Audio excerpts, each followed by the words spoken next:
Assalamualaikum warahmatullahi wabarakatuh. Perkenalkan, nama saya Vidya Laina. Hari ini saya akan menceritakan tentang Al-Khawarizmi. Al-Khawarizmi memiliki nama lengkap Abdul Abdullah Muhammad Ibnu Musa Al-Khawarizmi. Ia lahir di sebuah kota kecil bernama Khawarizmi yang saat ini dikenal dengan nama Khiva, Uzbekistan pada tahun 780 Masehi.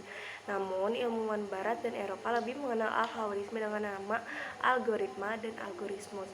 Saat masih kecil, orang tua Khawarizmi membawanya pindah ke sebuah daerah di selatan kota Baghdad.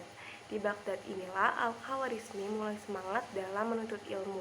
Hingga pada saat ia remaja, tepatnya di masa Khalifah Harun al-Rasyid, Al-Khawarizmi sudah diangkat menjadi anggota Bait al-Hikmah yang disebut juga sebagai Wisma Kearifan atau House of Wisdom di kota Baghdad.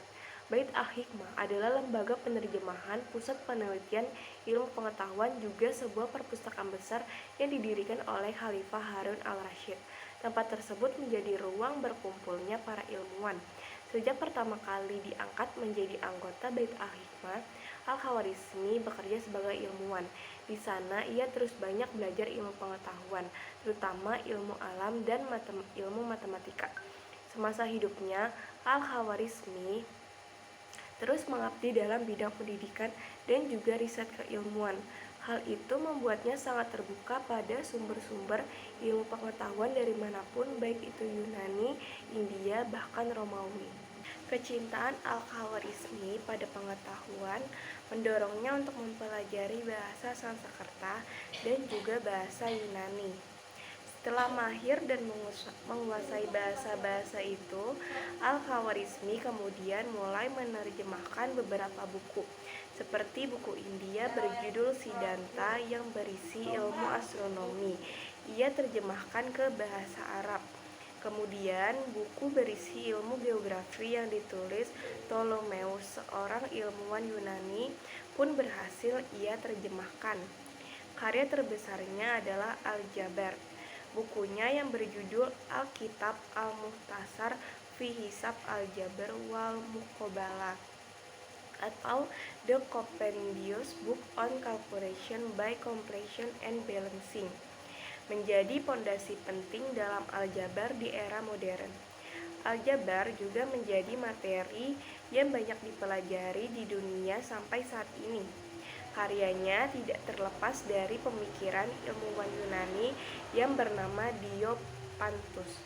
Berangkat dari karya Diopantus tersebut, Al-Khawarizmi menemukan banyak permasalahan dan kesalahan yang sulit untuk dipahami.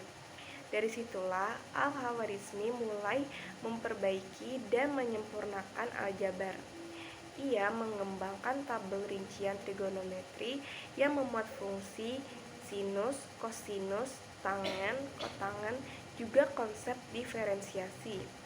Karena penemuannya itu, Al-Khawarizmi dinobatkan sebagai Bapak Aljabar. Bahkan pemikir-pemikir barat pun mengakuinya. Kranz mengatakan bahwa Al-Khawarizmi lebih berhak menyandang gelar Bapak Aljabar dibandingkan Diopantus. Al-Khawarizmi juga menjadi orang pertama yang mengajarkan aljabar dalam bentuk elementer. Bukan cuma itu, ia juga dikenal sebagai peletak rumus ilmu ukur dan penyusun daftar logaritma dan hitungan desimal. Al-Khawarizmi juga yang telah mempopulerkan penggunaan angka 0. Ia adalah orang pertama yang menjelaskan kegunaan angka-angka termasuk angka 0. Nah, karyanya dalam bidang aritmatika ini tertuang di dalam bukunya yang berjudul Al-Jamwat Tafriq bi Hisab Al-Hind atau The Book of Addition and Subtraction According to the Hindu Calculation. Di dalamnya, Al-Khawarizmi menjelaskan tentang penjumlahan dan pengurangan berdasarkan kalkulasi Hindu.